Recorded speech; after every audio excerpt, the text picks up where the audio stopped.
Канымгүл Кудайарова 3 баланын энеси. Мындан 7 жыл мурун уул төрөп, андан аз өтпөй гепатит илдетинин белгилери байкалган. Мындан улам ооруканаларга көрүнүп, дарыгерлердин көзөмөлүндө болуп келген. Ак халатчандар бейтапка мындан бир топ убакыт мурун эле боор циррозу диагнозун коюшкан. Жыл башынан бери абалы оорлошуп, ичи шишип, өз алдынча кыймыл жасоого да кыйналып калган.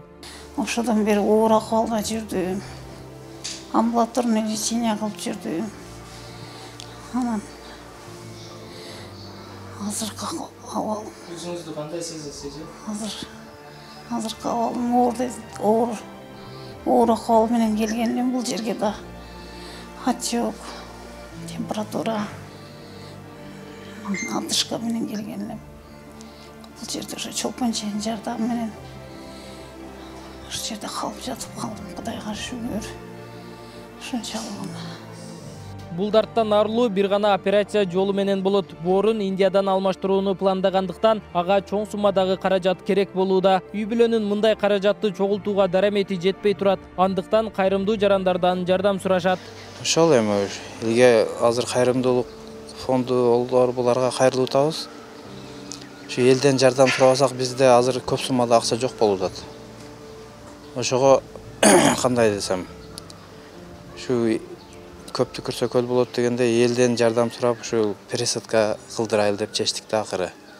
Башка көп суммада акчаны сырас таба коюш кыйын экен, өзүңөр деле билесиңер. Ошол эми не дейм, ушу элден жардам сурайм, башка айлам жок. Элге кайрылуудан башка айлабыз калбады. Бейтапка донор болуп, боорун берүүгө бир тууганы макул болгон. Тез арада каражат чогултуп, боорун алмаштыруу керек. Учурда дарыгерлердин көзөмөлүндө турат. Дарылануудан сырткары боорду алмаштыруусунун өзү эле $24,000 талап кылууда. Эми секин кайта алышат. Эми ушу шишиктерди кайтара алсак эле тез арада ушу Индия мамлекетине барып пересадка Каражатка такалган өмүрдү кайрымдуу жарандар сактап калышы мүмкүн. Канымгүл Кудайарованын абалына кайдыгер карабаган жарандар экрандагы номерлер аркылуу байланышып, жардам колун сунса болот. Нургелди Каныбек уулу, Азам Бузриков, ТМЖ жаңылыктары.